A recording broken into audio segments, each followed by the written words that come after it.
Did you get an email from me? An email from me where I sent you a bunch of links and references related to things we had talked about? Yes, I did. Yes, I did. Thank you. You're welcome. I wonder if you Uh, looked into any of it. yeah, yeah. Good. Fantastic. We'll wait until the time comes up before starting everything off. Okay. Mary and I have just been very busy this morning, Steve. We've been working on this slideshow and trying to get our minds around structured water. Very interesting. Yeah, that is really fascinating stuff. Yeah, it's fantastic. I found a really good lit review, Charlie, that I sent you just 5 minutes ago. Yeah, I saw that, but I want to know more about what that, I can't wait to get into it. I'm not sure. I'm not sure the link is right though, but maybe it is. We'll see. Really? Yeah, we'll see. Okay. But yeah, fascinating stuff. Okay, so I'm just going to say next slide or slide 3 or whatever. So I don't have to look at the Zoom. I can just look at the slides. Okay, all right. All right. Yeah, I'll hopefully we can keep track of where we are if you're not looking. But Well, I'll be looking at the slides, not the Zoom. the slides themselves. Okay. Awesome. Sounds good. So did you notice, Stephen, did you watch any of the videos where Mei-Wan Ho was talking about how it's all quantum jazz? Yes, right. Yeah. Yeah.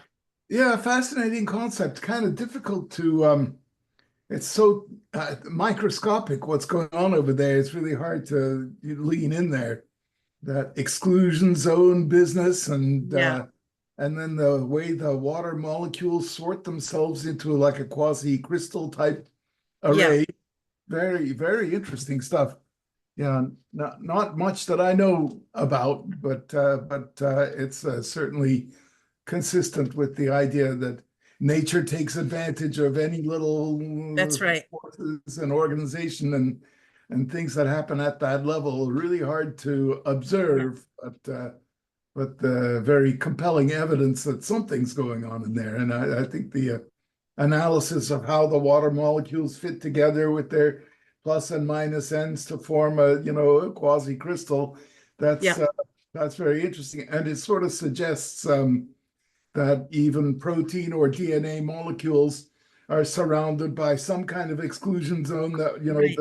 where information travels back and forth more rapidly than by conventional methods. Yeah. It's all pretty interesting. I'm still trying to wrap my head around the proton channels, but I'm just going to say the things that she said, and other people, and hopefully people did some of their homework. Yeah.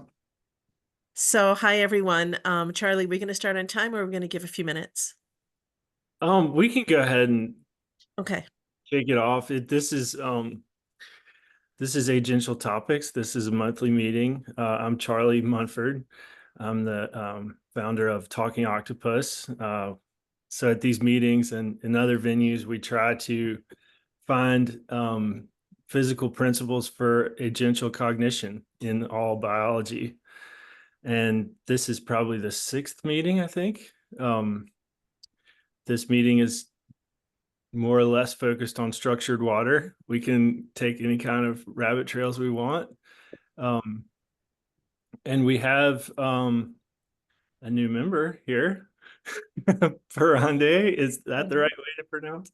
Yes, I recognize some faces from previous meetings, but it's great to be here. Thank you for inviting me.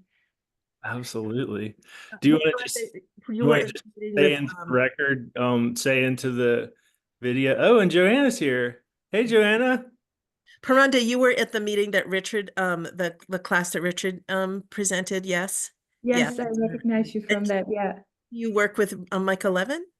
Yeah, I work in in Michael Evans' lab. Right. We study group healing in on the level of organisms. Yeah. So I've been this topic is very interesting for me, this water topic. Yeah. Well, I am a philosopher, let's say, an artist and uh, a shaman who long ago was a molecular biologist. So, all Great. right. So Looks let's like, just so before we kick it off, Joanna, are you with us? Do you want to say hi since you're new to the group?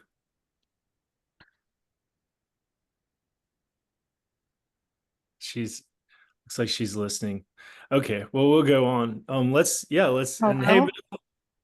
oh, hey Joanna, how's it Hi, going? sorry, my audio wasn't working. Hi. Oh, no problem, no problem. Hi, Welcome. good to see everyone. Yeah, I was just thinking since you're new to the group, you could maybe just say like a couple sentences about who you are and where you come from, that sort of thing.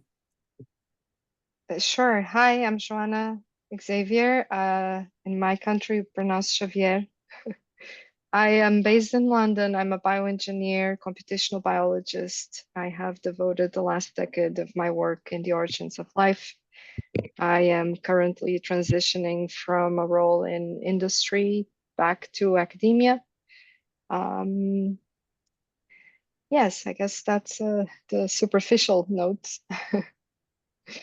Fantastic. Thank you. And hey Ella, welcome. Hey, Welcome nice to see back. everybody again. Thank Yeah, you. fantastic. And Bill, welcome also. Yeah. Okay, well, yeah, let's kick it off, Mary. I'll go ahead and share my screen and I'll get on the slides.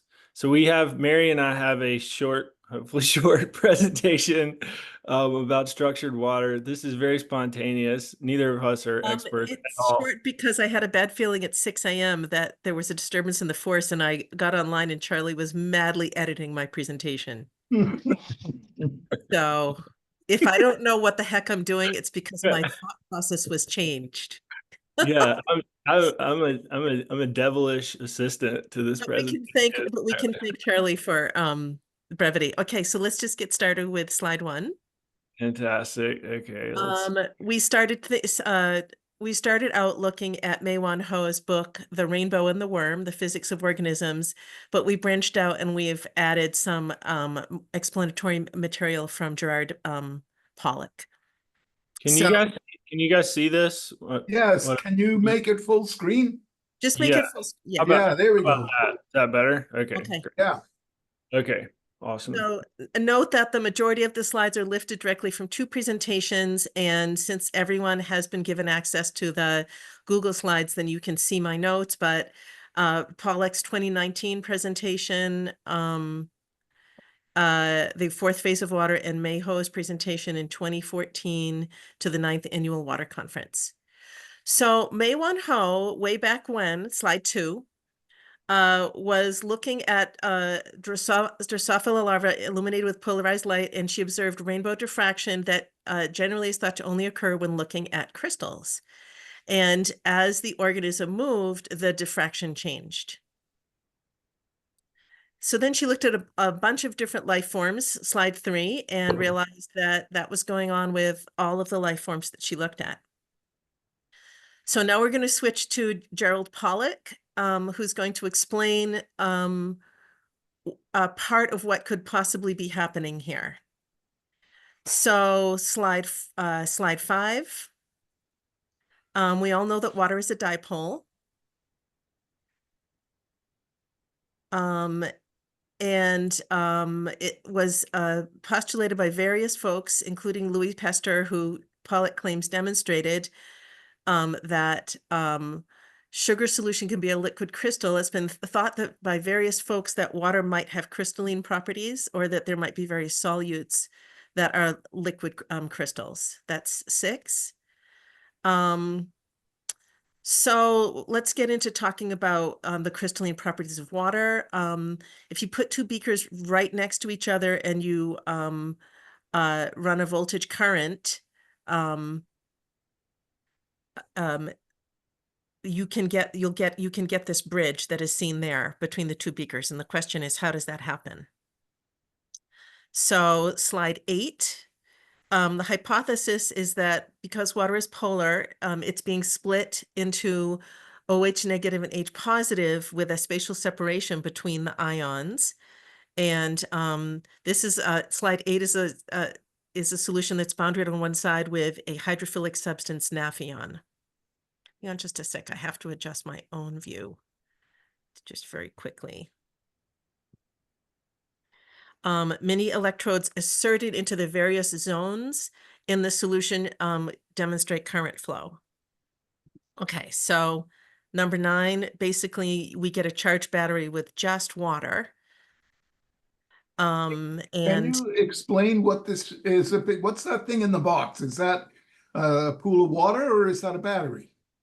it's just, I don't know, Charlie put in, Yeah, I stuck this in. It's kind of a metaphor, honestly. it's just a Oh, metaphor. okay. Yeah, We what really- we're talking about is within 200 microns of, as Mary said, within like 200 microns of a hydrophilic membrane or barrier of any sort. Water, given a certain amount of energy, which we're getting into that, where the energy comes from, but it separates into these two zones. And the exclusion zone, which is easy water, is this negatively charged zone near the barrier. And then out closer to the bulk water is this zone of positive charge of acid, basically. Yeah. Super mild acid. And so since there's a separation of charge that happens spontaneously, the point Pollock is making is that if you inserted an electrode on either side of this, in each of these zones, in principle, you could generate current. And so they've done various experiments where they did this, where they generated current just from water in the presence of light.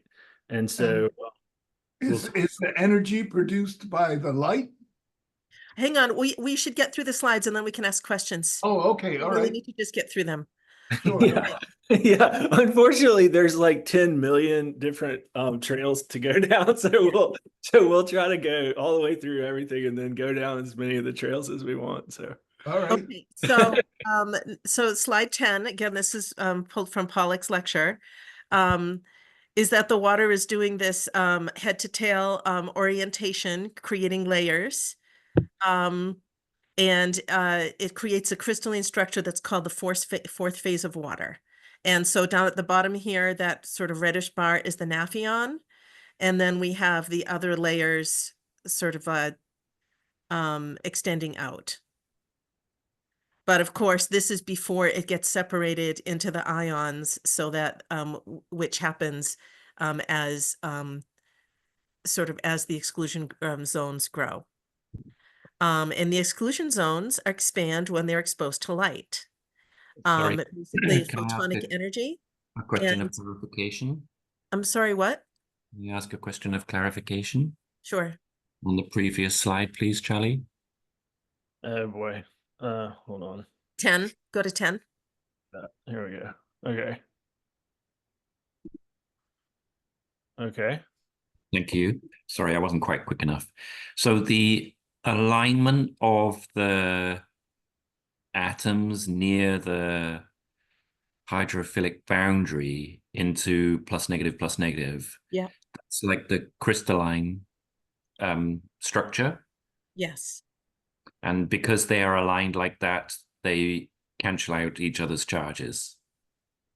Well, so this is the first phase. We're going to get into what happens from here. So just hold that as the first thing that happens. But then Okay. the exclusion zone grows, and we're going to show you some pictures when photonic energy is added. Mhm. And it's believed that the first step of photosynthesis occurs at that point using just water and light, where the water ion is split into the water is split into charged ions OH negative and H plus. And Charlie and I were both embarrassed to discover that we both have forgotten what the actual formula is for the splitting of water and photosynthesis, so we didn't put it in here.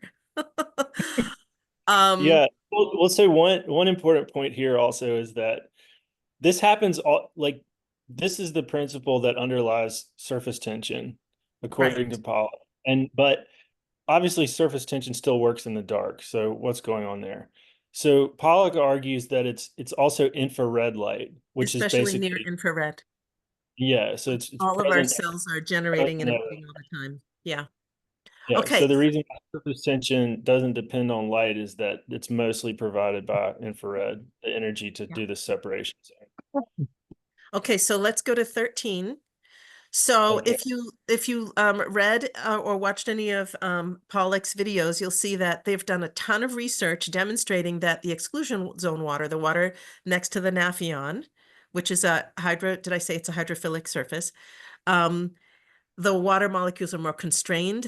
And these are all the different ways that they measured it. It's pretty fascinating to follow his proof. Um, they measured it with nuclear magnetic resonance, and the water molecules are more constrained in their motion and orientation. Their molecules are more stable. They figured that with infrared. Easy has a negative charge.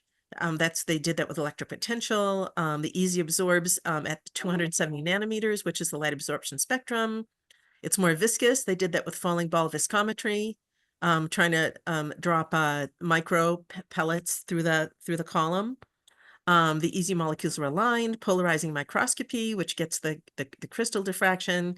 The Easy molecular structure is different, infrared absorption, and the Easy optical properties are different. That's refractive index. Question. Sure. Yes. So you can't take the easy water out of that particular context, and now I have a little volume of easy water, We right? do. It's Richard, we have to get through the slides. We're going to answer Yeah. all your questions, I promise. We're going to get there. Let us just get through That part's coming.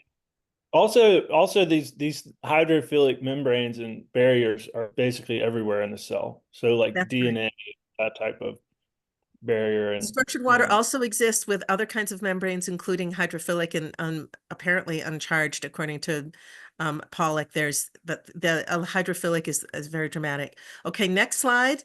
These are Naphion tubes, and the Naphion tubes create an exclusion zone on both sides, and then they create a circulation.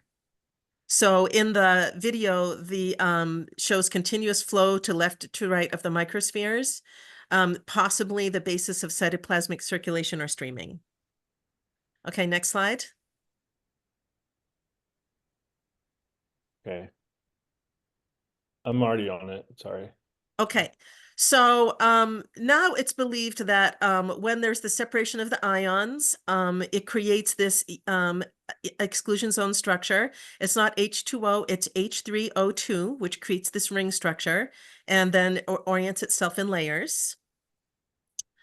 And one of Jerry Pollock's So also something to note right here. Let me interrupt for a sec. Another thing to note right here is this is what we're talking about. This is what they're talking about when they say structured water. They're talking about this six-fold symmetry, this structure. And you can already, in your mind, you can already see the precursors of like the transition to ice, right? Snowflakes have the six-fold symmetry, and so this is kind of this intermediate phase of matter he's arguing between the liquid and the solid, which with water and ice, it's this liquid crystal. Okay, so the next slide is pretty wild. So one of Pollock's collaborators, I think he called him a disobedient student, spread out some Naphion sheets flat and put water on them, and then used a roller to just roll them off and kept putting them in a beaker.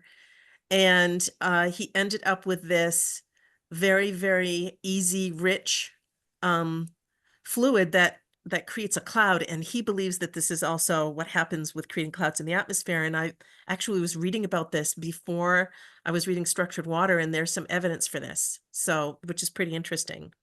But anyway, so the sheets coalesce in the beaker, and then if you lyophilize this, basically freeze dry it, it pulls off all of the bulk unaffiliated water, and you end up with easy water that at room temperature feels like threads of cotton. I'm so desperately wanting my own lyophilizer. I cannot even describe. Okay, next picture. totally cool. We're zooming through these pictures, then we can answer all the questions.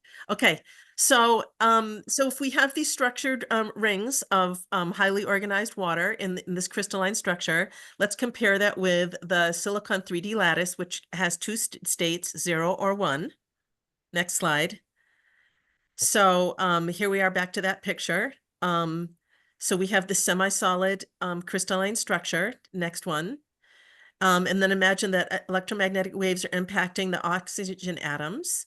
Next picture on 21. And then oxygen, unlike silica, has 5 oxidation states, -2, -1, 0, +1, +2. And for that reason, it has 10 to 8th or the 9th degree of memory storage versus silica's digital capacity, because you have all of these different options, not just zeros and ones. So, will information storage in easy water replace conventional storage? Okay, so now we did the preliminaries. We can talk about Mei-Wan Ho. I can't even read this. Charlie put the slide in. Can you read it, Charlie? Oh yeah, sure. This is the little bio of Mei-Wan Ho on the Third Way of Evolution website.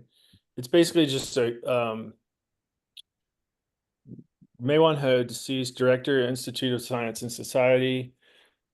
Zent Georges remarked that life is interposed between two energy levels, usually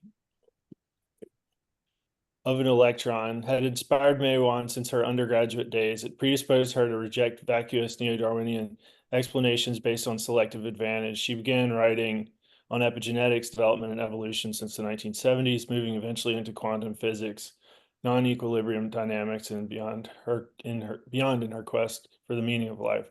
She died in 2016, tragically. Yeah, Stu Kaufman just emailed me a few minutes ago saying that he knew her Wow. well. So Cool.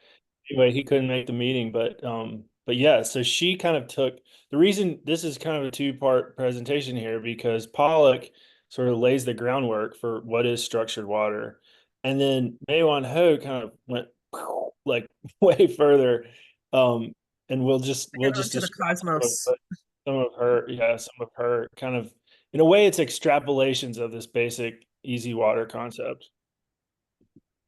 So Okay, so there's several the next quotes from her here. So the interaction of light with liquid water generates quantum coherent domains. So rather than EZs, she's talking about CDs, coherent domains, in which the water molecules oscillate between the ground state and an excited state close to the ionizing potential of water. And she was keyed into this because of comments that St. Georgi made about the ionizing potential of water. This produces a plasma of almost free electrons favoring redox reactions, the basis for energy metabolism in living organisms. And coherent domains stabilized by surfaces such as membranes and macromolecules provide the excited interfacial water that enables photosynthesis to take place, on which most of life on Earth depends. So she believes that there's a kind of a cold plasma deal happening here. And so as water is called as structured water or liquid crystal water is the fourth phase, it's also the fourth phase of matter plasma, a cold plasma form. Okay, so do you want to read this next one, Charlie? Slide 25. Sure. Yeah. Excited water is the source of superconducting protons for rapid intercommunication. So this is her main innovation here on this idea is this idea of these superconducting protons, which to be perfectly honest, I don't understand very well. Maybe no one but she understood them. But anyway, it's a really fascinating concept about rapid. So these protons, these H plus, we talked about there's a zone of them on the outside of this exclusion zone. But when she's talking about the coherent domain, she's talking about the inside of the exclusion zone. So she's talking about the part right next to the area that's only 1 micron from the membrane. So remember the exclusion zone goes like 200 microns normally, 200 nanometers from the membrane. But she's talking the coherent domains are mostly only 1 micron from the from there. And so something else totally weird and different is happening at that interface. And that's what she's writing about, these superconducting protons. So yeah. We took out a bunch of slides referring to, as I said, the St. Georgi idea about the excitation energy of the OH bond, providing the energy for this to create this plasma. But anyway, Yeah. So okay, so let's go I to the went to the next slide about proton currents. Yeah. Okay, so we talked about this earlier when we showed that in easy zone water, way back when, the picture of the green picture with the microspheres, that there's directional movement that seems to be fueled by photonic energy of various kinds. And there's been a bunch of experiments done using carbon nanotubes. All the blue slides are from Mei Wan Ho's presentation that I mentioned earlier. Do you want to read this, Charlie? Yeah. So, right. So the carbon nanotubes she's talking about, so the ones we saw with the Nafion, those are big carbon nanotubes. I mean, those are big Nafion Yeah, tubes. tubes, And there right. was flow happening through those. That's Pollock's work. But now Mei-Wan Ho is talking about little teeny tiny carbon nanotubes that are like 1 nanometer, 1.5 nanometers across. Super, super thin. And so she's talking about the super fast conductivity of protons in those carbon nanotubes. And this And like how do they one relate in terms of scale or with, for example, collagen fibers or microtubules? right, Are like they comparable in in order of scale magnitude? to those, Yeah, right? in order of Yeah, magnitude anyway, somewhere. yeah. So I somewhere know in there, very, very Bill small, Miller would but know the answer to that. yeah, totally. They're very small, but big enough to be totally relevant to biological function. And so these quotes are from her presentation, um, and they're about the transport rates. So she's arguing that Can you read them for people who might see this video later? well, okay, sure. Yeah, 40 times super fast proton transport through carbon nanotubes, 40 times faster than bulk water in molecular dynamics simulations. No barrier to proton transfer when quantum delocalization is taken into account in path integral molecular dynamics simulations. Experiments show five-fold enhancement in stochastic proton transport rates at a carbon nanotube diameter of approximately 1.6 nanometers, dropping off sharply to either side. Okay, that's interesting. Transport of protons through the interior of a single 500 micron long carbon nanotube, 1.5 nanometers in diameter, reach 10 to the 8th protons per something. Hold on. Protons per second, Yeah. from which I estimate a conductivity of around 4 by 10 to the 85th meters, nearly 10 times that of copper. Okay, 10 times the conductivity of copper. Okay, and let's just read this next one too. It's related. It's hard for me to see, but proton currents associated with water in nanospaces are the key to intercommunication in living organisms. They provide a proton neural network that regulates redox reactions in the core energy metabolism throughout the liquid crystalline matrix of the body and into the interior of every single cell. The proton neural network has all the characteristics of the acupuncture meridian system of traditional Chinese medicine. New evidence shows that water in nanospaces adopt new quantum states depending on the precise dimensions. At critical dimensions, the confined water superconducts proticity and becomes superfluid. So this is the proton, the proton currents that Mei-Wan is so fond of. Okay, so then we're going to compare easy water versus these quantum coherent domains a little bit. And we're really, Um, both of us are really shaky about this. So let's just show that one slide for anyone who understands it. And then we can basically move into questions. And we will have done it okay, in 20 minutes. Whoa, or 22 minutes or something. totally, totally. Okay, easy versus CD water. You guys can see this slide. Do I need to read it all, Mary, or do you think? Well, no, let's just go to, yeah, slide 31. Which one is that? Is that? Slide Oh, sorry. 31. It's right after this one. It's right after the one, the easy versus, Oh, okay. The one with the it's another big electromagnetic slide. fields. Wait.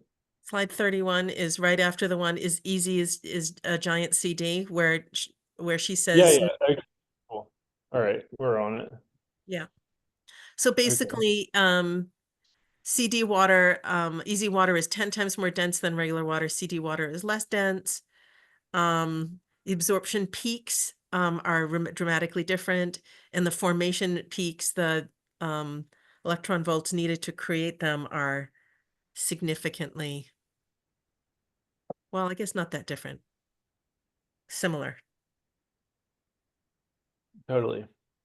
Okay. So for anyone for whom this is significant, that's an important slide. Let's move on.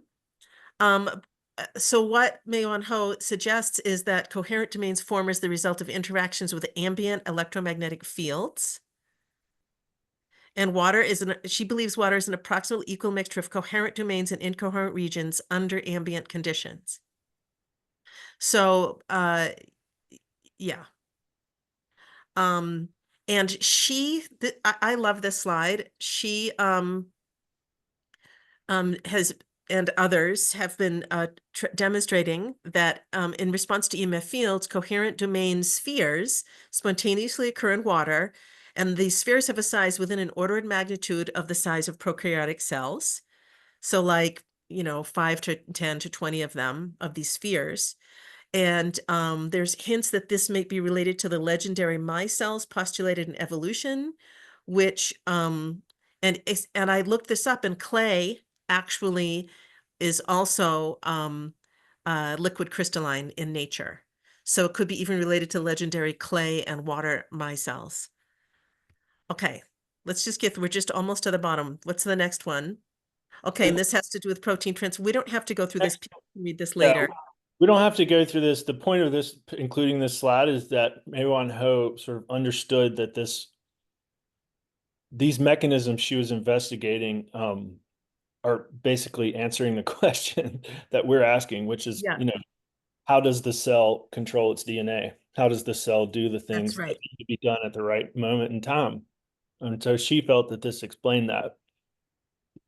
And okay, so I have a bibliography which has my main conclusions in it, which is that liquid crystals are everywhere and they are primary to cells, and the biology primary to biology, evolution, information transfer in every way, and the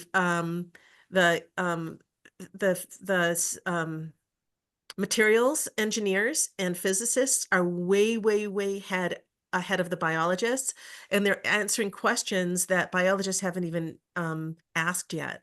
So it's worthwhile to look through the bibliography at what I'm asked there. But having said that, let's look at the concluding questions. Do you want to read these, Charlie? Yeah, totally. Yeah, these are Mary's splendid, fantastic questions. That is why Mary is so wonderfully valuable at every moment. Does the contemplation of possible existence of quantum crystalline structures in water and possibly across biological materials require us to abandon naive realism, billiard ball mental models? I have a She's billiard ball talking about Brownian motion is the name of my indie band. like basically like the observer paradox in quantum Right. physics, is what she's thinking of, I suppose. In other words, have we flatlanders been visited by a sphere? That's from a book that I haven't read, so I'm not sure. I think that a lot of the people here have read that book. Okay, awesome. Is there a crystalline structure? Oops. Uh-oh. Is there a crystalline structure to matter and energy underneath and defying The naive our realism.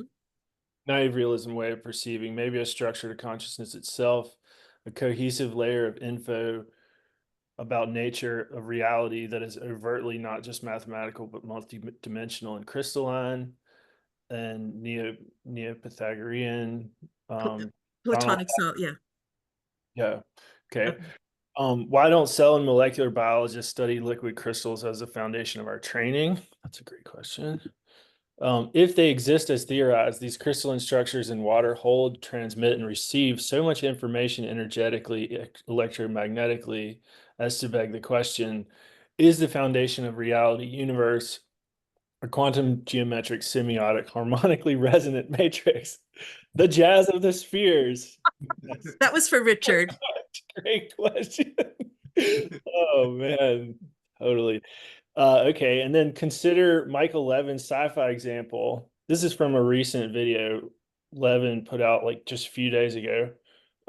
Example of visitation of Earth's surface by super dense entities. So he told this story in this recent video that came from a sci-fi book, and he couldn't remember which one it was. And nobody can find it. I went into Nobody on Reddit can remember where nobody on this Reddit can from remember either. it.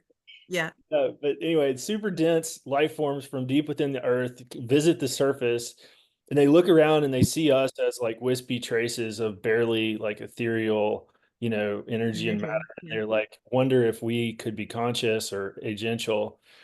And the question is, are the things that we look at and see, like clouds and so forth, other patterns of matter energy that are wispy and ethereal, are they could they be alive? Could they be sentient in their own way? It's kind of a panpsychist thought, but not entirely. It's a little bit different. And then the final question is energy information the essence of livingness of life itself? Oh, and there's a bonus question. Who is winning, the mechanist or the vitalist? So anyhow, Okay. yeah, that's our presentation, guys. So I hope your questions were answered as we went through, as much as we Brownian motion billiard ball thinkers are able to answer such questions. Yeah. Welcome, Ken. Good morning. Hi, Ken. Great to see you. Hi. I'm only doing this because I- Ken suggested that I do so. Totally. Totally. Mm, Okay, Great. so do we have remaining sort of like functional detail of presentation questions? Yes.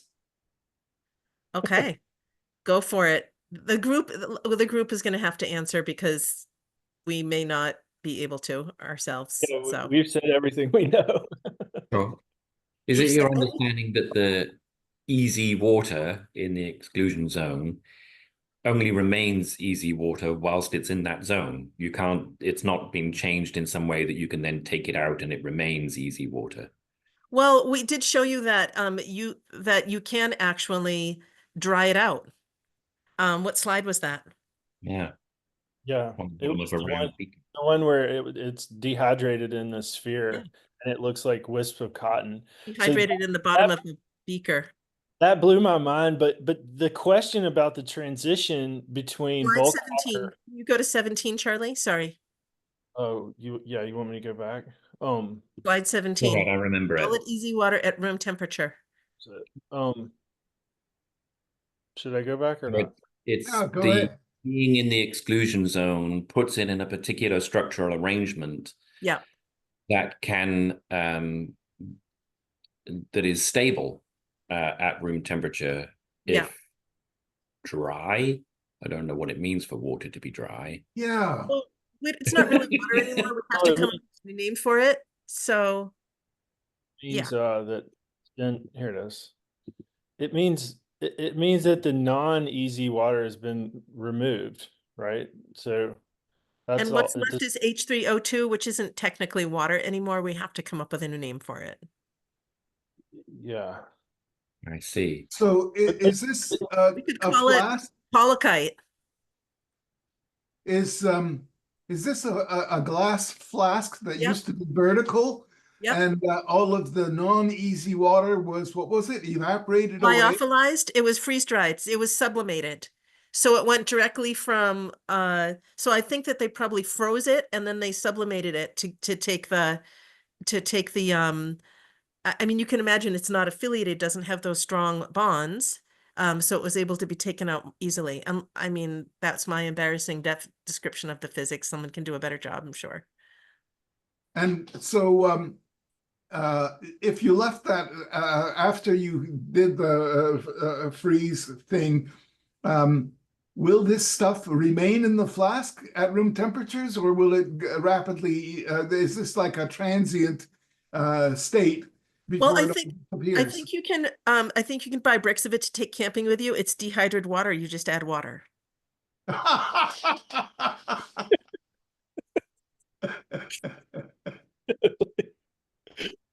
Totally.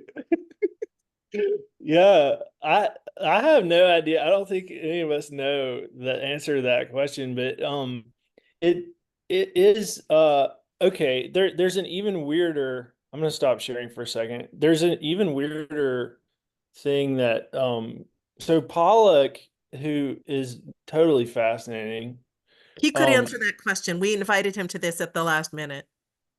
like 2 hours ago. But Yeah. anyway, he yeah, didn't check his email in the last 2 hours, I guess, or just didn't reply. But anyway, so he thinks that action potentials are a matter of the transition between bulk water and easy water. So he thinks that the whole like the action of a cell, when a cell, like when a neuron fires or like a secretory cell secretes its stuff or um or a motor like a muscle cell, you know, does what it does. I don't even know how to describe it. He thinks that that's a matter of this phase transition between bulk water and easy water because it's a matter of, if you remember, it's a matter of those positive and negative charges being separated and then recombined, right? So if you can imagine that there's sort of a door that shuts when it transitions between phases. So he feels like that's actually that's the true energetic potential of a cell that has basically been misunderstood as this matter of membranes and Right. doorways and that sort of thing. So he thinks that the fundamental energetic potential of life is encapsulated in this phase transition more than And in I would like to explore that more in relationship to Stephen Lehar's work about the um, alternating direct current inside and outside of neurons. I think that's an interesting question. Oh yeah, when a cell fires, Yeah, it's not just an action potential going down the axon, but it's an actual electrical wave radiating right. out from the cell. Yeah. And so when we think of the fact that if, as Maywan and others claim, um, these exclusion zones are acted on by magnetic fields, then cells are acting on each other's exclusion, coherent domains and exclusion zones. Basic question from the beginning of the talk, just the easy water, that there's a potential difference between the easy water and the regular water. Can you dip a couple of electrodes into one of each and actually generate a current? Can you use this easy water as a Yeah, photo cell? they've done a million of those different exercises that they've dipped the electrodes in different places in the easy water. They dip them in hard water, they dip it in soft water, they dip it in like hyper distilled water, and they're able to get all kinds of different action potentials And or they currents, and sorry. they also increase the zone, right, by near infrared. Yeah. And with regular light.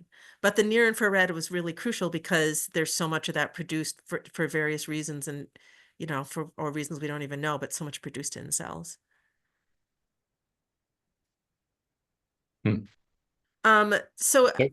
I hope everyone's going to look at my little compilation on liquid crystals in biology. And I want to ask the biologist present, is that something that is considered being added to kind of the basic undergraduate or even grad student training in how to be a biologist, cell biologist?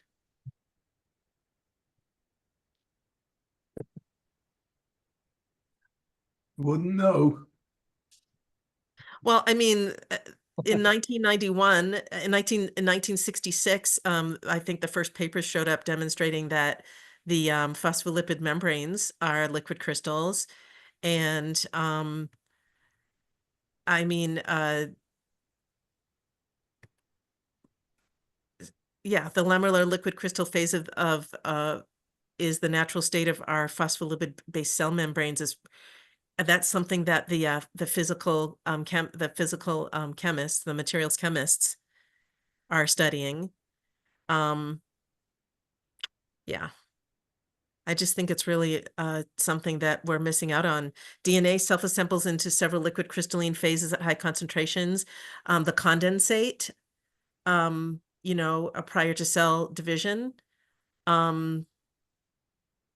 that's a liquid that's considered to be a liquid crystal form. Cholesterol, of course, has there's cholesteric liquid crystalline DNA condensates during cell division. That's all in my slides.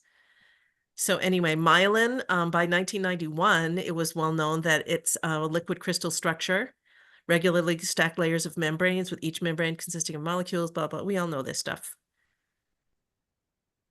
So, Well, I mean, I can think of reasons why this would not be part of biology taught in universities, and I mean, undergraduates thinking billiard balls, like we generally well, do, and it's hard. no, well, I don't even think it's that. I think it's that if you attribute the organizational structure of biology to information encoded in DNA, then you're not looking for an alternative system of That's information, right. that incorporates the whole organism.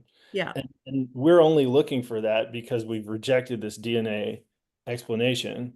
And so you have to I think you have to do that I haven't before. rejected it. I think of it as DNA and his cousins. Well, yeah, I mean, it's got to be something that wraps the DNA in a deeper system of making Yeah. meaning. I mean, the way I think of it is that the whole organism has to form an explanation. The Yeah. whole organism has to form As Levin is now saying, it has to create a coherent story. right, exactly, because that's what gives information its salience. Right. Just sort of the question we started all these meetings with is the salience of information. How does it become meaningful? Like it's binary and therefore it's replicable in DNA, but it has to acquire meaning somehow. And that can only be done by some sort of mechanism that wraps the whole organism up, in a little bow, ties it up with a bow, with respect to its environment. A liquid crystal bow. A crystal bow. Right, a crystal bow.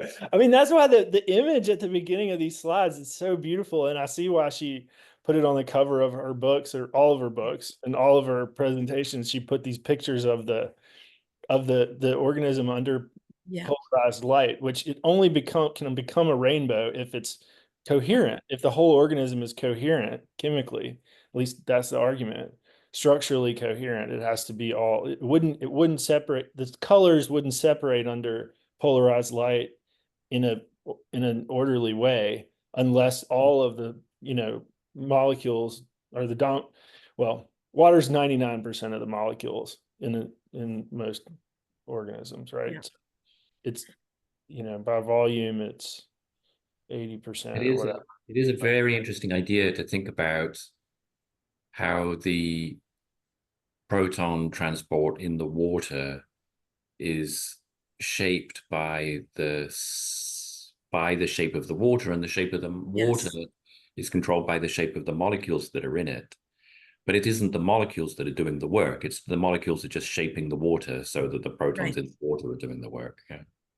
And Charlie and I were trying to puzzle out a billiard ball kind of way of describing the proton transfer, and it seems to me that what Meng-Wan Ho is describing is that there are in the coherent domain, it's not protons zipping down a tube. The protons change their quantum state, and all of the other protons in that region sort of change their state simultaneously, and that Phase locked. Yeah, they're phase locked, so there's a harmonic resonance. That's where she gets the jazz from. You So change one there's of no them. zipping back and forth at that point, and at the point we have to leave our Newtonian concepts of how this, of sequence behind. Although it may be possible that as a coherent phase that is having this proton, a coherent domain comes in contact with another, then that next domain is changed in some way by the coherence of the first one. So there is a sequentialness in that way. Hmm. Who knows? I'm Yeah. just it up. I mean, the problem I have too is when I combine these, these two thinkers together, they're kind of overlapping mechanisms. Like I can imagine either one. I'm like, okay, well, the harmonic resonance travels through this easy water, and you can see that six-fold symmetry keeps everything aligned. And so Yeah. that's transmission, that's the method of transmission of energy all over the organism. Okay.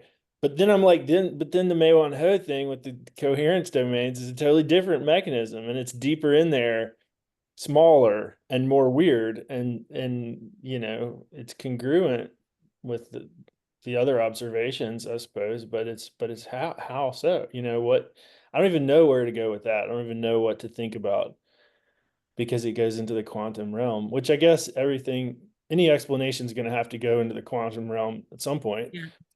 So, um, but yeah, it makes it harder to visualize what really is kind of what's the most important part. So everyone looks like they're thinking deeply. Are there any breathtaking observations? I'll make a comment. It's fascinating. Thank you for taking the effort to put it together. I've learned a whole lot of new things. I read Pleasure. Mei Ho's Rainbow and the Worm about 10 years ago, and I really don't like people that dog-ear pages in books. I think it's offensive.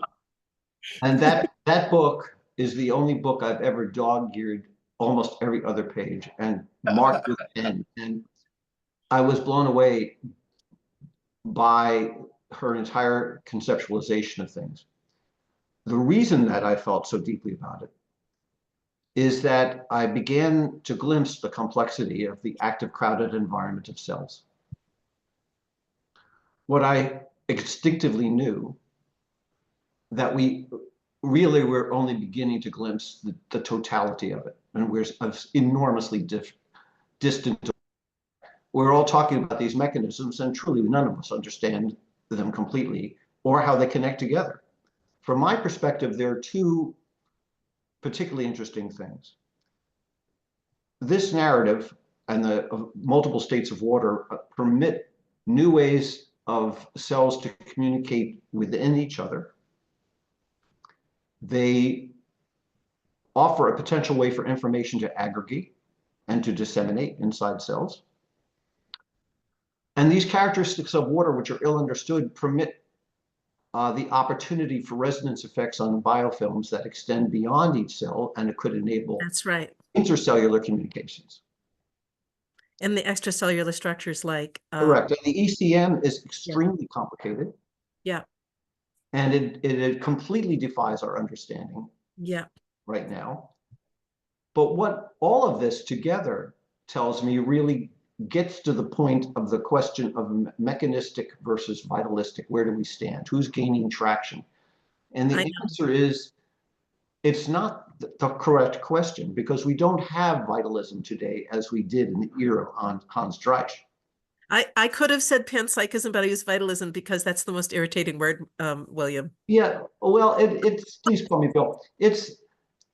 No one really believes that there are extra natural, supernatural Right. forces at work in biology. We're all agreed, I'm sure, Yes. that life is an extraordinary event that is an interpretation of natural processes in a manner, in a transition, a phase transition we don't understand.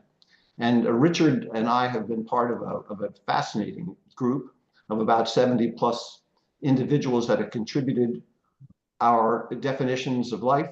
And all I can tell you for certain is that none of us agree with each other. We're all over the place. My point of view. Oh no, there's a whole big bunch of subset of people that got it wrong in the same way. No, I just read your email today, Richard. It's brilliant. It's beyond brilliant. I may send you a separate email. I hope somebody's writing up some proceedings from this consortium. It sounds like great fun.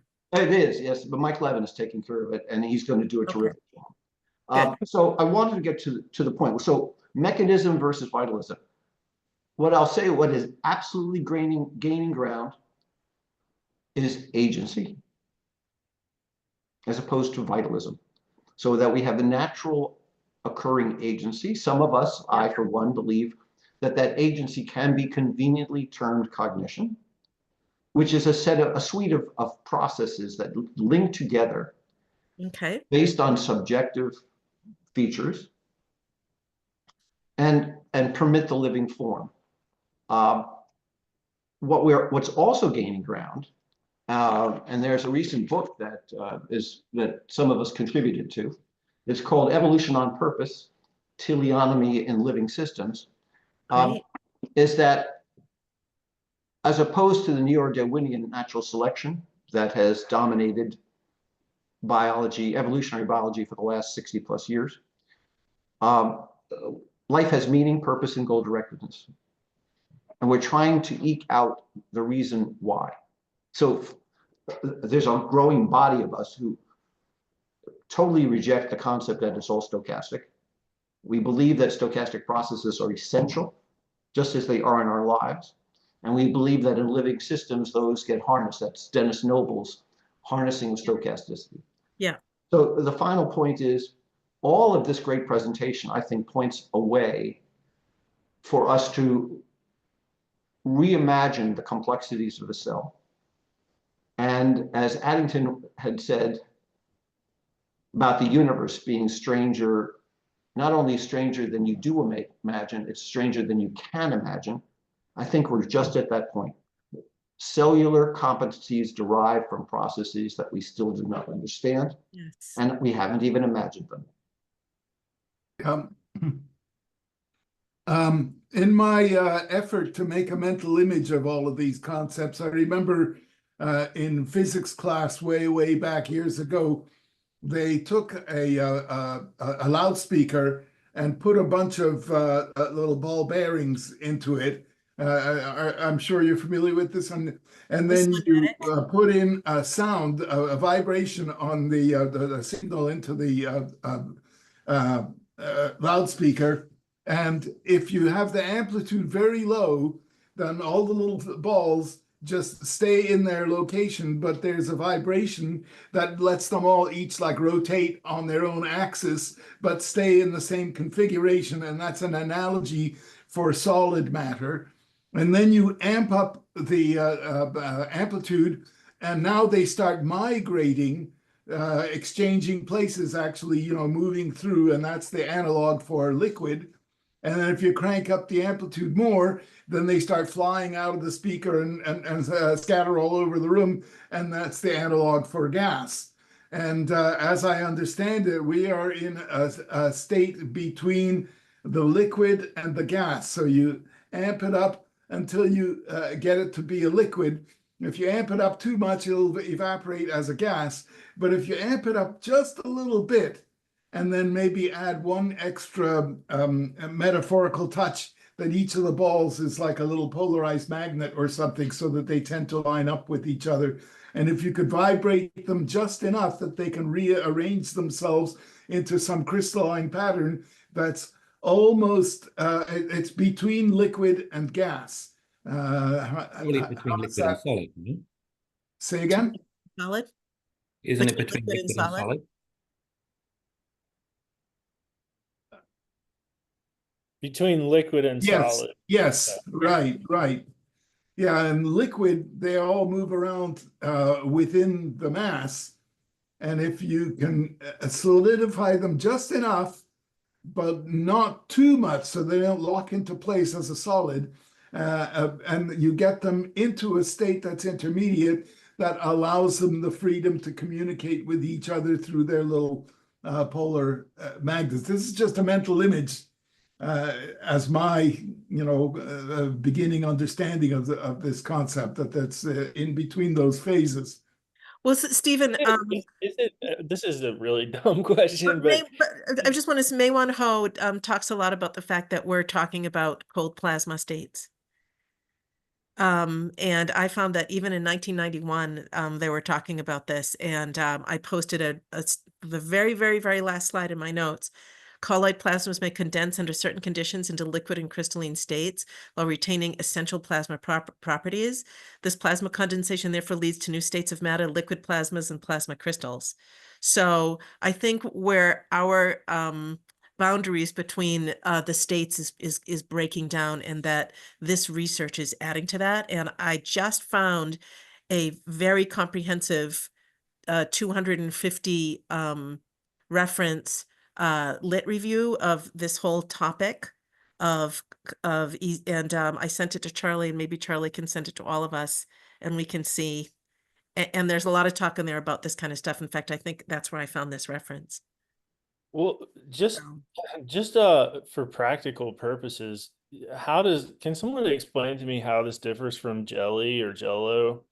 Like, I mean, well, I mean, is that the right visual image? I mean, I put in the picture for that, slide 46, are gels liquid crystal matrices. And this again, this came from, gosh, now I don't remember if that was from Jerry. Yeah, it was from Jerry. So the idea that gels are creating the constraining structure, as I think Richard so well described, and that there's liquid crystals within the so the proteins in the gels are creating the constraining structure, and that there's CDs in the spaces. So all of like those, if I had like a handful of this stuff, what would yeah, it feel like? I mean, it would feel like Jello. it would feel like It's jello? high viscosity. It increases the viscosity. Okay, that's what I thought. Yeah. So if you look at It's slide, basically jello. Like Pollock goes into that. He's like, basically jello yeah, is it was colic. Yeah. Which collagen is how it's fibers. strong enough to make the water bridge, right? Yeah, The that's collagen right. fibers have absorbed the water, and it's all easy water. Yeah. All has this. That's why it's jello, and that's why jello doesn't leak water. Like you can And it hold. has that higher viscosity of easy water that easy water has. And yeah. So right, so that's what keeps it in a jello form, in a mold. Like that's why you can make a shot. So it would be interesting to compare the texture of the freeze dried C3O2 with, Jello powder. That's why I really need my own freeze dryer. They're Totally. they're only But like also, $5,000. but it seems to me, yeah, wow. It's also like jello with the potential to just liquefy and re-gel Yeah, kind of which spontaneously. Jello does if you change the temperature. So Pollock on his own website has a section on how to challenge funding organizations to expand their boundaries to include more disciplines and more expanded concepts. And I recommend that anyone who is interested in expanding your team and challenging the funding organizations, check in with him. He seems to be very amenable to helping folks do that. Yeah, that's awesome. How about this as just a grasping at straws mental image that if you take the jello, and you put, sound waves in it, then the whole thing starts that you can have, waves, coherent waves going through the jello, taking advantage of its flexibility, and B, its coherence, that setting up a standing wave, an acoustical standing wave inside a jello, creating vibration domains, that kind of analogous to the concept we're talking about. I think so. Richard, I was just thinking about cat gut. Mm. You've had some comments about this in the past. Well, well, just that I think that remark, it just seems extraordinary to me that out of all of the things you could make a violin string or a guitar string out of, we're still making it out of catgut. Like, why is that, right? Is it because of the properties of organic materials having multiple levels of elasticity, which are all phase lockable with each other, that the catgut sings in a way that steel doesn't? So it would be interesting to look and see if there are strands of C3O2, and what the levels of rehydration, just because of ambient atmosphere, you have to keep musical instruments at a certain humidity, in something like catgut. Hmm. So I had a crazy idea recently that I wonder might be relevant to some of imagining what's going on in coherent water, coherent domains. So Mike asked this question about how does one molecule find another molecule within the cell, right? A molecule that's going to bind to it and do something interesting, right? Yep. And it seems, the conventional model, without thinking about it too much, is, well, they're just all bumbling around at random in Brownian motion, and eventually they bump into each other. And if they're the right shape, then they stick and do some sort of reaction, right? But it seems as though the rates of reaction are much higher than they should be if it was a diffusion model, like they are seeking and finding, like guided missiles, right? And I wondered whether I had this thought of a molecule singing a little song, vibrating the water around it, and another molecule singing a little song, vibrating the water around it. But because the molecules have complementary shapes, it's like the songs have an attraction to one another that draws the molecules along the waves towards each other, that the songs find each other in that. And I feel like maybe so then I imagined, like, what if I just get a bath of water and I put a little vibration motor that has a particular frequency floating on a little cork or something on the water over here, and another vibration motor that has the same frequency floating on a cork over there. And I have a bunch of motors with different frequencies. Do they sort, right? Do the ones with the same frequencies come together on the What water? Mayho says happens. In my slide 48, I say, quoting her, it's one of her slides, water CDs capture electromagnetic fields from surroundings and become coherently excited in the frequencies of the external fields. Molecules with the same excitation frequencies are attracted to the surfaces of specific CDs to take part in reactions provided with specific excitation energy.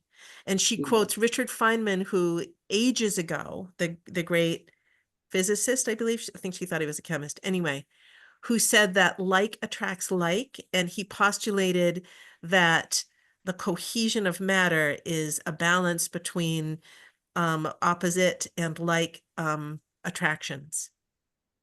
All right. Right? Did I get that right? That fits. That's interesting. And the microtubules are involved in that too, right? And they're basically the carbon nanotubes. I mean, they're not Mm-hmm. carbon, but they're carbon based, I suppose. But they're, Transport pathways. yeah. So And does go this ahead. mean that, rhythmic movement, dancing and music, we will literally do more than metaphorically in our line of body, Yes. actually working on molecules. Right? Yes. I've been reading how, all the cognitive and emotional benefits of music for educational reasons. I'm incorporating in my teaching. Yeah. But then this occurs to me that what you've been saying, that, if it helps these kinds of, finding frequencies, so maybe it's doing more than something metaphorical to the actual molecules in our bodies. I would suppose music and dancing will both do that, anything that's rhythm. That makes intuitive sense to me. If I can respond to that, one of the things that I found very interesting in what she said in Rainbow and the Worm is that it is as though the electric field is required to order the molecules. So before anything is ordered, you have this pattern, and then a phase transition occurs where atoms and molecules start to order according to these coherent domains. And what I'm wondering is that if you change the electric field, then hypothetically you could change the vibrational state of the phonons and change the order of atoms, which might influence the eventual pattern of this organism. I wonder how you see that. Like if you change the frequency of the electromagnetic frequency of the organisms and the atoms start to reorganize into a different pattern, according to this frequency, you could in theory see this in his on the level of his morphogenetic, or in the shape of the organism. Yeah, I can comment on that quite directly. I was Please, wondering about that. Thank you for asking it. Sorry. please take a look at the work of Mike Levin. You'll find Works out with him. exactly how this works. So your intuition is precisely correct and has been actually elegantly proved. In fact, Mike works on collective intelligence, like Richard does. And I know Richard is very familiar with his work. She's his colleague. He works with him. Yeah, she's his colleague. Yeah, I know about his work, but I don't think it's directly shown yet that the electromagnetic field organizes atoms in a certain order. And if Oh, I see. I didn't, I think you were saying that, I took from what you were saying that variations in electromagnetic fields would yield morphogenetic changes, morphological changes. Yes, we know that. yes, But I didn't, I misconstrued. I'm sorry then. I would yeah, say, I really have no idea at the molecular level per se. I don't want to say. I just don't have enough information. Sorry, I misconstrued. sorry, maybe I wasn't clear. I meant that if these coherent domains exist, then maybe they might be able to reorganize atomic and molecular. The bioelectric field might be able to reorganize atoms, and then you would see that in what Michael Levin has shown, that you could change the physique of a species. That was what I meant. Mhm. So what is the role of crowding in all this? In water, in life, and so on? This is I'm something interested. I've only come across recently, so I don't know much about it. I'm I, interested in read that. a couple of papers trying to figure out whether it's got anything to do with random rate processes, Well, which I are think it's really, ubiquitous in life. I think that's really important, Ken, because almost all of these structures that or many of the structures, the extracellular structures that life creates are they're piezoelectric. So you deform them and they give off charges. So what's that all about? So if you had a standing wave in the water that's in the fourth phase, so like standing waves in those sheets, would that in the compression and expansion in the standing wave, would that create opportunities for things to turn around and give piezoelectric effects as they do? Yeah, I would think so. And to contribute their own responses to that. And to maybe that's how cells create maps of like where stuff is. You know, I'm thinking of piezoelectric waves that serve as like echolocation or something. Hmm.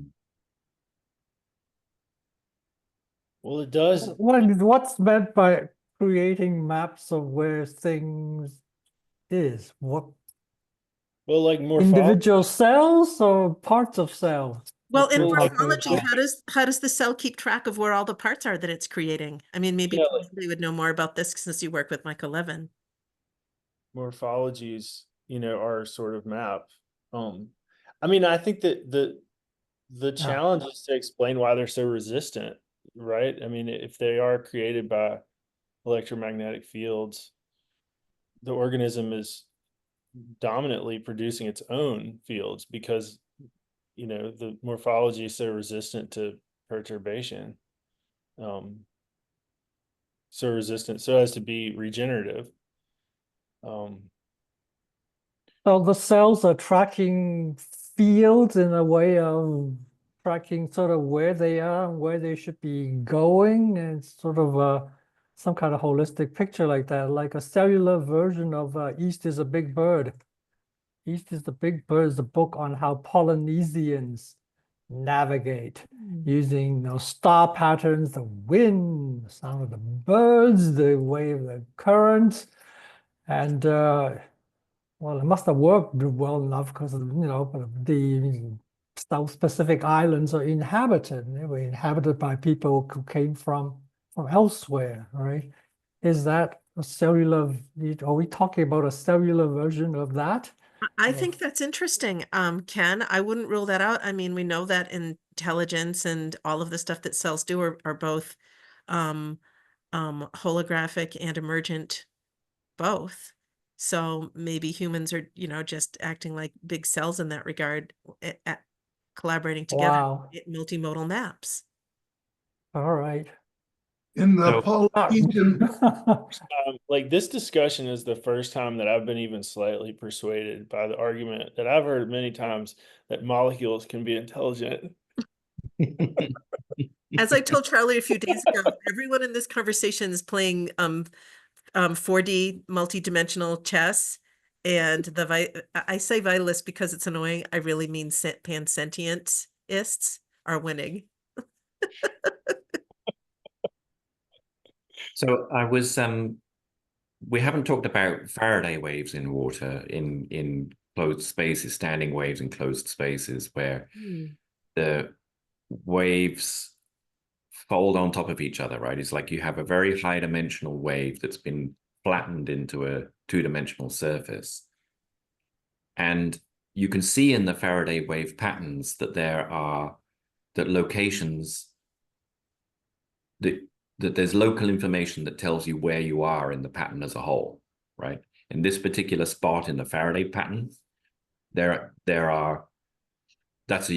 tells you where you are in the pattern. Now, because they have like 16-fold symmetry and things, maybe it doesn't really tell you where you are. It tells you one of 16 places you could be. But one of 16, I'll take that, right? Compared to having no fucking clue where I am in the dish, I'm in one of 16 places. It's pretty good, right?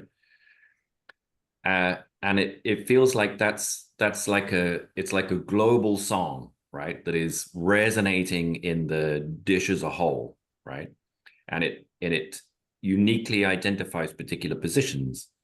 Now, if you're a molecule that has a particular way of resonating, or a wave in a bit of CD water or something, I don't know anymore, then that will be, if it's in the wrong place, it will be pinged off like the grains of sand on the Chladni plate.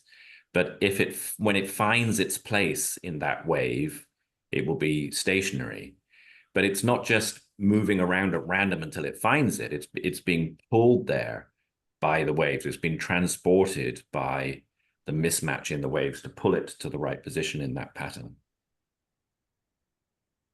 in the Polynesian navigation, a lot of the cue they got was when you have prevailing winds that are very constant and stable over long periods of time, they create very low frequency, very long waves, or swells more correctly. And when you have an island that's hit by these parallel waves, then the waves wrap around the island and create two streamers to leeward, in which the wave pattern changes from this direction to that direction. And when the Polynesian navigator, observing the direction of the swell, sometimes lying in the boat at night and looking up at the mast and seeing how it sways against the stars, when they detect that it's changed from this direction to that direction, they might assume that they are on this extended edge between these two waves, and they Like the can, wake of the island. yes, and then they can turn and track that change in waves and swells to find their way to the island. Fucking hell, that's amazing. That's just Yeah. like what Ken was saying, that Yeah, all I of get these it. Yeah. multivariate analyses to determine, wow, Yeah. how do I find There- out the Faraday? Suppose the structure of a protein is a sort of anticipation of that analysis. You know what I mean? Like the structure of a protein is sort of a map of the resonances that it's supposed to find in the cell that it's expecting to find. Uh-huh. So a Because structure together. of a structure of a protein causes waves in the cell that other parts might be sensitive to, as in analogy to the Polynesian navigators. Well, there's Is all that kinds the of idea? wave-like Yeah. motions in proteins. I mean, just think Mhm. of a cilia, and that stuff happens like in segments in the what are they called? The segments of the cell membrane, and happens in all kinds of places. Those wave-like protein motions, right? Yeah, that cilia are quite amazing.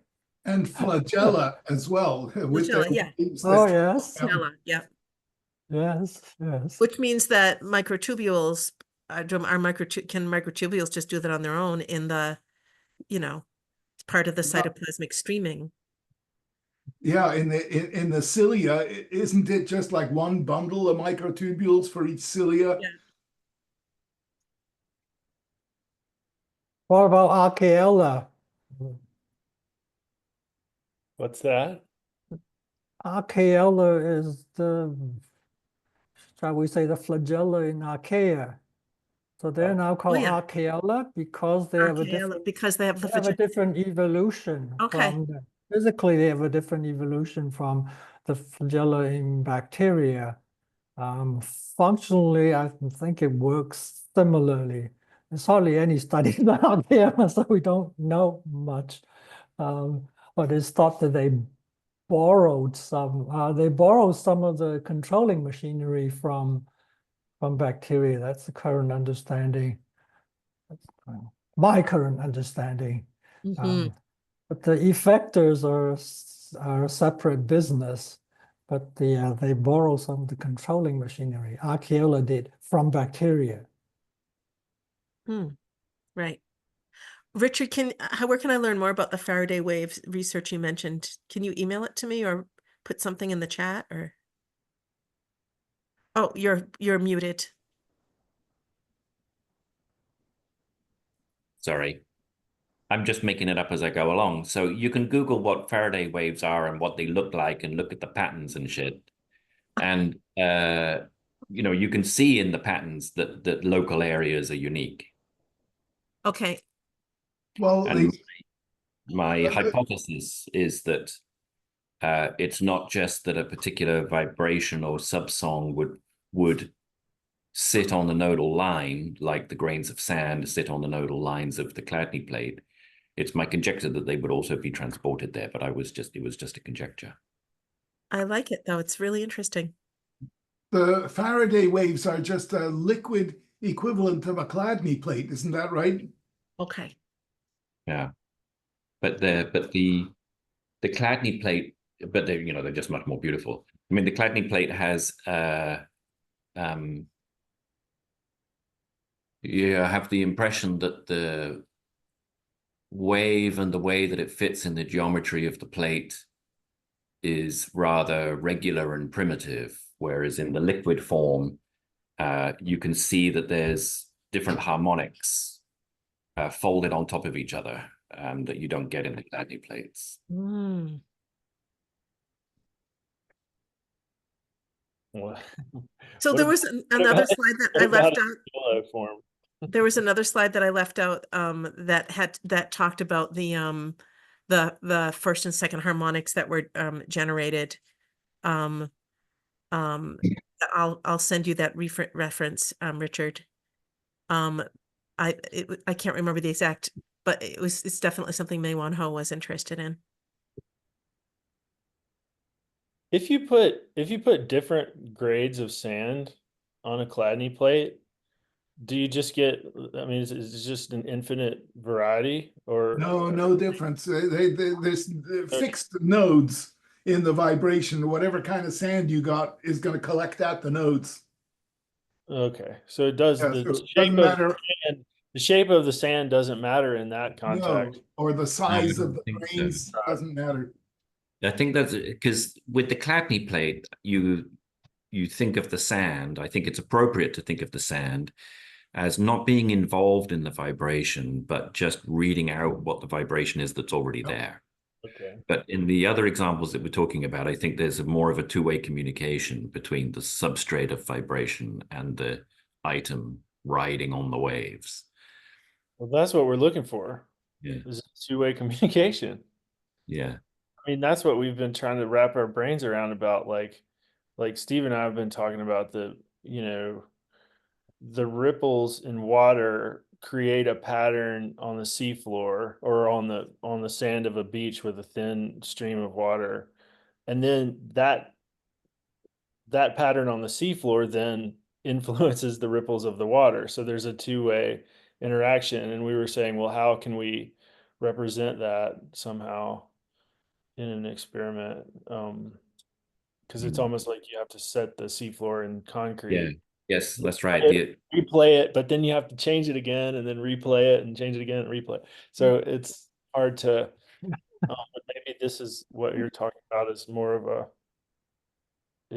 a better path. Yeah, I suppose that cement powder does actually solidify, harden, even when it's underwater, but more slowly, right? Is that nonsense? Well, a cement truck, they rotate the thing round and round to keep it stirred up, and it won't solidify as long as you stir it. Then once Right. you pour it, then it solidifies. So if you ran water over concrete, over cement, would those ripples that the water makes in the sand, would they build up in a way that becomes permanent? Doesn't matter. Well, with just plain old sand, like the water, it reacts to the waves in the water, but it has a slower time course. So if you shift the frequency of the water, it'll take a while for the waves in the sand to catch up. But they're still fluid and changeable the way the water is, but at a different time scale. Mm. Mm. Yeah, somewhere in there is the creation of a memory. Right. Somewhere in that. There's do you also think, there's Charlie, do you also think sorry, could I Carry ask on. Charlie a question? Yeah, go ahead. Your, so in your view, memory is somehow chemical or molecular. Well, when you That's consider all memory? how much information structured water can store, I mean, that would be an efficient use of those properties of water. Oh yeah, chemicals are good, that's just Sterling and Laughlin, do it with chemistry if you can. It's a lot cheaper than having patterns of firing neurons, which wouldn't explain memory in non-neural systems anyway, but it's a neural patterns just seem a crazy way to do memory if you could do it with chemicals. So is that your view, Charlie, that it's all chemical? Yeah, Well, yeah, I think, well, or physical because it's liquid sure. crystals. It's liquid crystals. So it's at the interface between chemistry and physics, I would think. Well, yeah, I mean, what I'm looking for, just personally, my quest is to identify some sort of relatively simple mechanism that retains a memory in a resonant pattern that then retains a memory which alternates which modifies the future resonant patterns. And so when I think about, like, so when you have most resonators, like musical instruments, they play a note, but they don't remember the notes that they've played before. Like the notes that We're here. you Richard know, and I are both well, giving they it a kind look. of do, but Not much.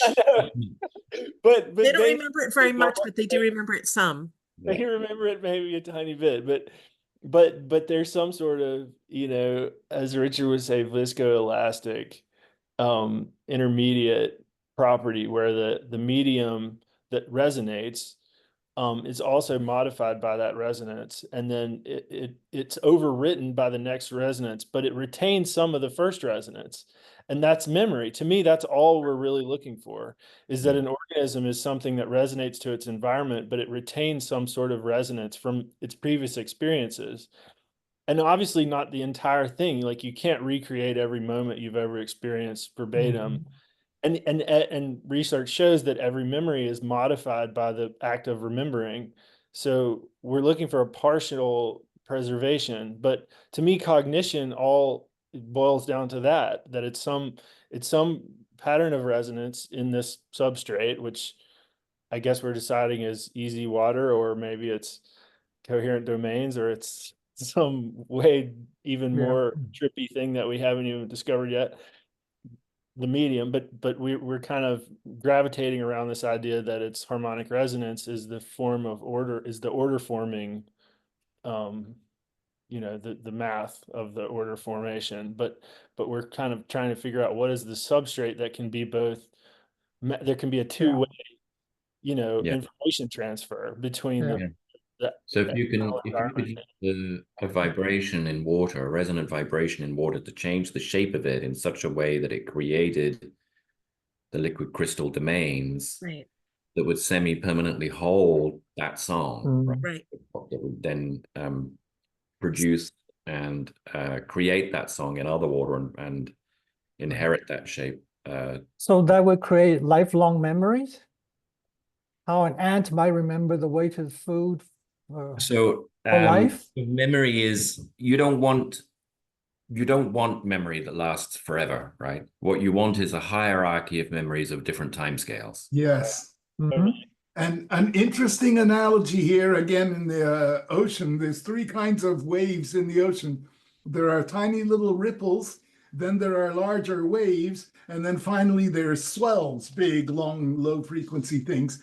And sailors know if you have a wind that blows for a long time from the same direction, it will build up swells that get bigger and bigger. Those are the swells that the Polynesian navigators use for navigating. But if the wind shifts, then you get waves that form in a different direction. So you have swells in this direction and waves in that direction, which can be read from by the Polynesian navigator as the wind has been steady this way, but now it has just shifted. You can see the shift in the difference in waves.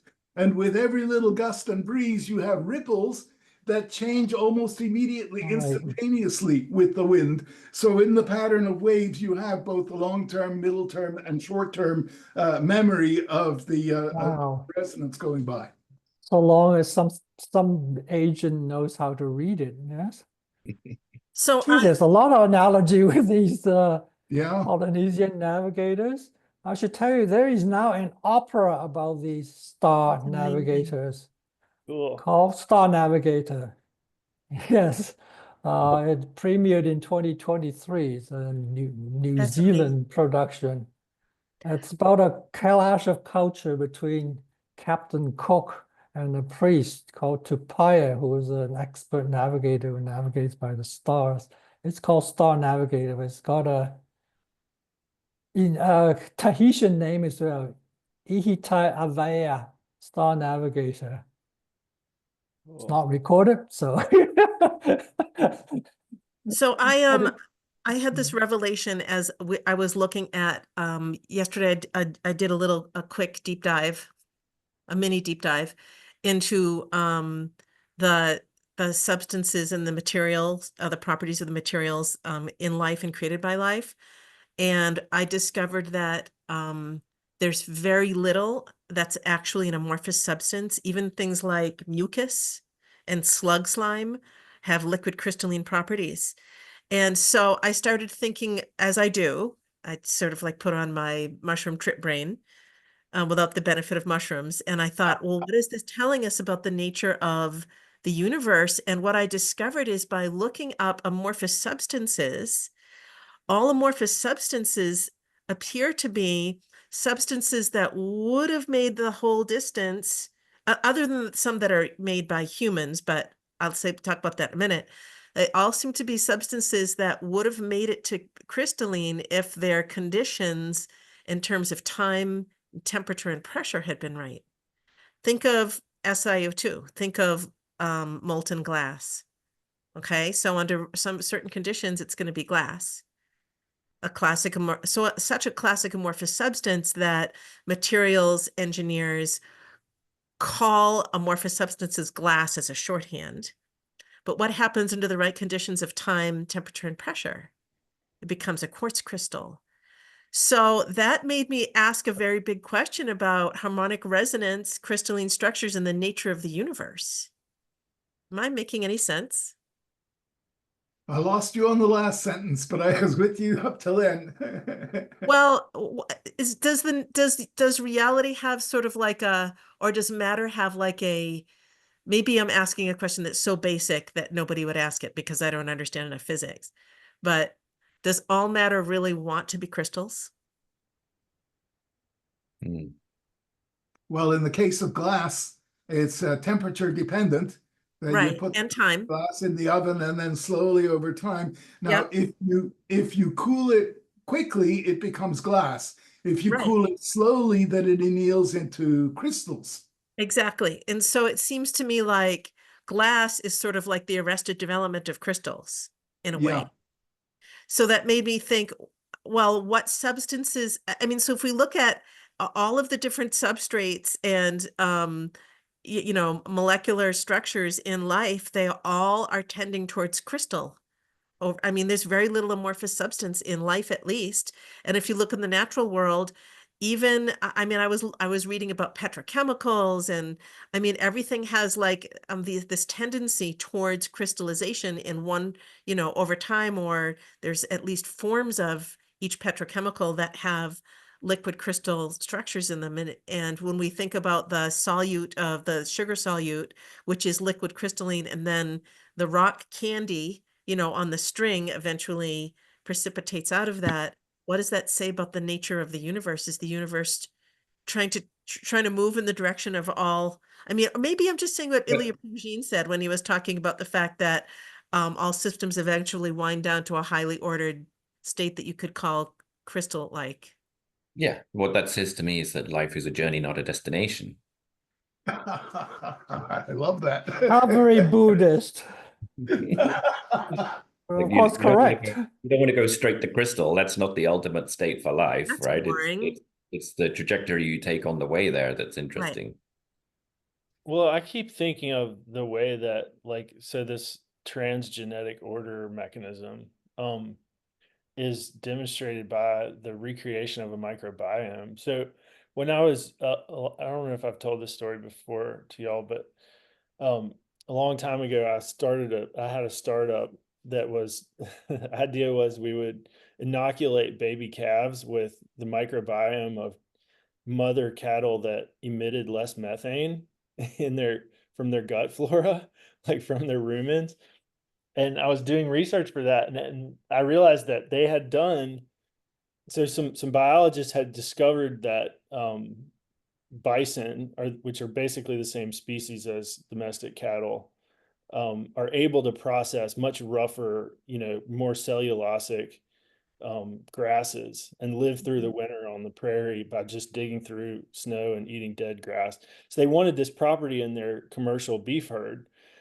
So they tried to disrupt the microbiome of mother cattle, and basically they emptied out all their gut contents, flushed it out with vinegar or whatever, and then took the gut contents of a bison, full grown bison, and injected it into through a tube or something, pumped it into the cow. And within 3 days, the entire microbiome had reconstituted itself as the Good. same microbiome that the cow began with. Gone And back to do they cow not like have an appendix? Do they have an analogous? They have a rumen, which is like this, pocket in their that a 5-chamber stomach, and it's this But they don't have like an isolated like little reinoculation pack like the supposed the yeah. Well, I don't think it works quite the same, but yeah, they don't lose their inoculate. They don't lose their inoculant. But apparently if they are forced to lose it, it just reconstitutes itself in the same ordered pattern that it began with. And so since, obviously all that is acquired, it's believed to where the be. hell is the map to what the ordered pattern is supposed to be?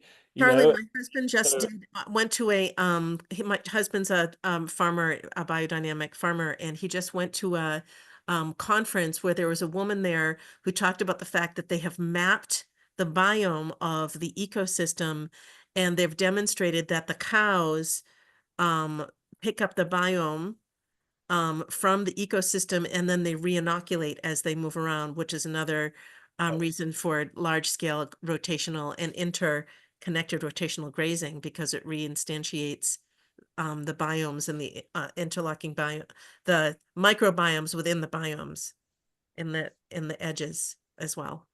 Right. I'll send you that. It's really amazing work. Yeah. Well, I just think it's, if you think of it as an ordered system, even though it's an acquired community, Yeah, it definitely has to have some sort of ordering principle that's right. reinstantiating that, fingerprint. They call it a fingerprint, you know, other Yeah. than what inoculated it, because so the well, to call it that makes me wonder whether the microbiome is different between one individual cow and another individual cow. well, definitely, yeah, it is. And Right. when they reinstate it, they reinstate the microbiome of the individual cow, not just cow.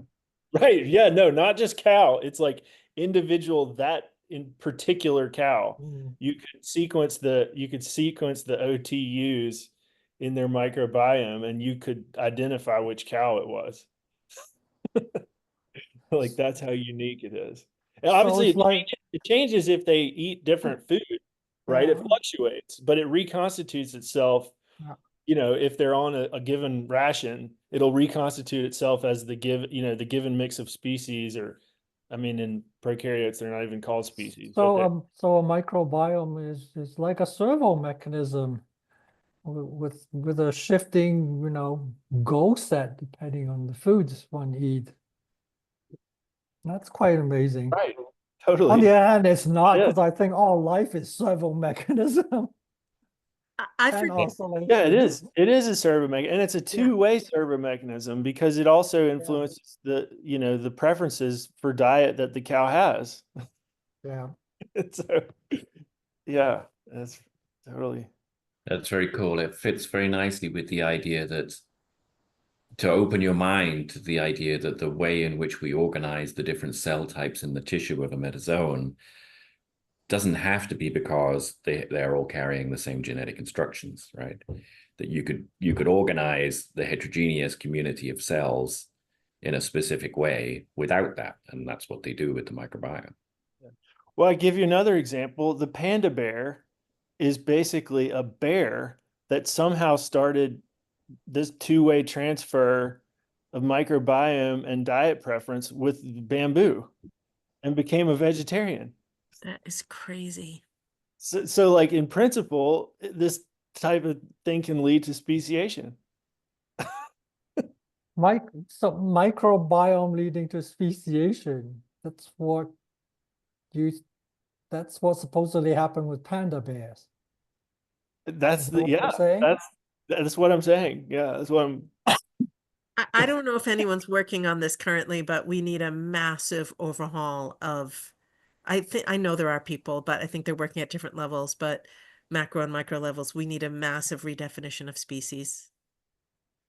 Massively. I mean, when you just think about the fact that how long have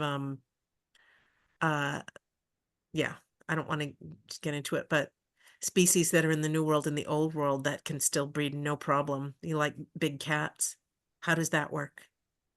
I'll chime in. I completely agree with you. I think that the issue of speciation has been willfully misconstrued, Yeah. misunderstood, and the major attitude is in Jerry Coyne's book. He discusses it pretty nicely. It's we really don't know how to exactly define a species, but let's just call it what we want and get on with the work. I paraphrase, but very closely to the attitude. What Linnaeus did. Yeah, so we have ridiculous things in the literature, including Yeah. lots of peer-reviewed articles that talk about incipient speciation, which is a term which is completely oxymoronic. Yeah. It has absolutely no meaning. Yeah. I think probably Jim Shapiro and I agree on this. I'm pretty sure of his attitude. And I only mention him because he really has real expertise. We really need to put speciation into the category of reproductive isolation. You know, I was thinking the same thing. We're dealing then with issues of breeding of subspecies within larger species, just like cattle and bison. Yep. After all, if we take a look at our human selves, we would never look at Scandinavians and pygmies as two dramatically different morphologies and consider them as different species. That would be horrifying. And yet we do this all the time with almost across the board. It's become, speciation has become a definition of convenience. The problem with barcoding, which would seem like a pretty good DNA barcoding, pretty good way of going about it, is that there really are subtle differences between some of the species in which they seem they should have direct compatibility, and yet they don't do so. They don't in the wild do so. So Right. again, it's a knowledge gap. But I do completely agree with what you say. Speciation is a mess. And I think a lot of it has to, this is an agential topic. It has to do with agency. Do these entities want to breed with each other? You know, But that's a very good point. Again, the issue is a gap in our imagination combined with a limitation yes. of knowledge. The fact is, animals have culture. Yes, they do. And they determine things according to cues that are valuable to them and invisible to us. So if you take the grants that have done this 30+ year longitudinal study on Darwin's finches, all they've done is prove that animal types have preferences and they'll breed selectively. They all can interbreed at about the 3 to 4% Right. level and do, but most of them choose not to. And that's really relates to song patterns, not to beak shapes. So, Apparently that's but it true. could, and we just don't understand. Anyway, that speciation needs to be completely rethought. Yeah, Even and I do messier. think it's an agential topic. I absolutely think it is. It's even messy in the unicellular world, right? Oh, yeah. What in the world is a species? Yeah. Yeah, Ken, Sort of apropos to groups. that, I'm Exactly. sorry to talk over Yeah. you there. Apropos to that, there are many good scientists that don't think that bacteria speciates. They're all different strains. They're E. coli, they're Shigella, they're C. diff. Those are not true species because they're always interbreeding in the sense that there's abundant horizontal genetic transmission among them all. And so there are good researchers who believe that you just think of the entire bacterial realm as one vast species. Yeah. With many subtypes. And whether or not that's truly correct, I think we still have to learn more. Yeah, I was But gonna say, I think the same is true of puddle ducks. So like around here we have, you know, pintails and mallards and widgeons and wood ducks and canvasbacks and teal, and all these ducks are they look radically different. They flock together. They live in the same ponds. They migrate at the same time of the year, and they're all sexually compatible apparently. But they've isolated through behavioral means. They've isolated themselves into this. you know, different groups that look like species. I mean, they look different. So different morphologies. But yeah, I think that's a version of the same insight So, that so there's does that happen in the bacterial world? That there's preferences for whom to mate with, whom to exchange genes with? Well, the horizontal transfer between bacteria is so extreme and prolific of all different types. So they're not that selective. They'll exchange genes with anyone. Yeah. well, is right. I mean, the problem is that like if that is possible, if genes were selfish, they would take advantage of that. They would exploit that, right, to spread as widely as possible. If the selfish gene theory were correct, then Mm-hmm. these examples wouldn't be able to happen because you know the mallard would just mate with all the other species and they would all become mallards or vice versa. Um, but So we can just think of protozoa as band camp. As what? Nothing. That's Nerd, weird. nerd joke. Protozoa is just band camp. This one time at band camp. right. One time at band camp. Yeah. Okay, well, I'll go a level below. What about the species of molecules? Are they real? The species of molecules. Yeah. No, Is there, they're all potentials. They're all in superposition all the time. That's why I'm saying our whole, a billiard ball brownie in motion notion of all of this stuff it's now superseded. And I don't think we really know how to think about all of this. it's not like one molecule can't react with another molecule, it just chooses not to. Molecules don't exist. They're all potentials.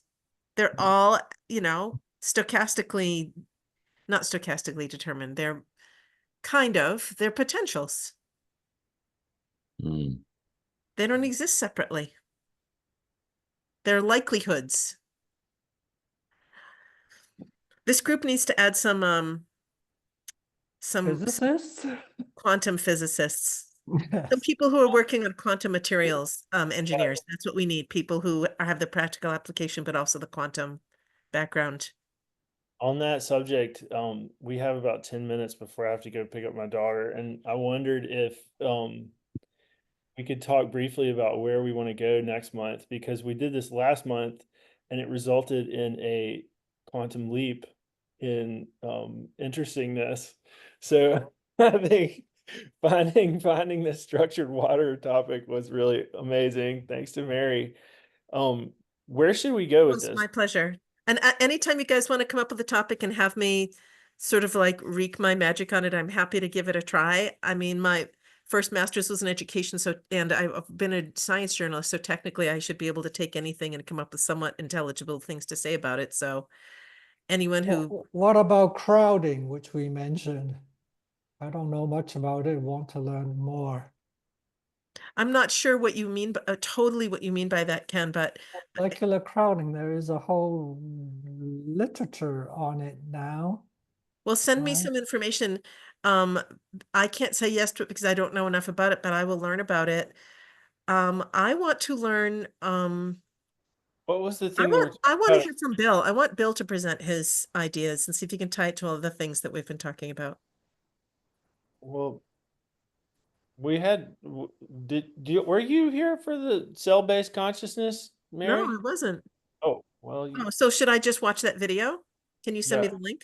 Okay. definitely, yes. Yeah. Um, Bill contributed on that one.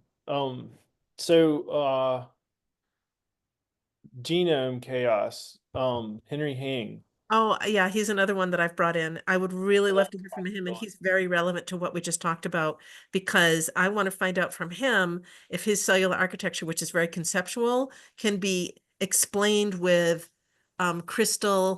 with liquid crystals in the condensate, which is Mei-Wan Ho's whole big thing. There was a slide in there about it, that the liquid crystals facilitate the movement of the different parts of the genes that need to be sorted from here and there in order to get just constructed. That could be very interesting. Henry's absolutely brilliant.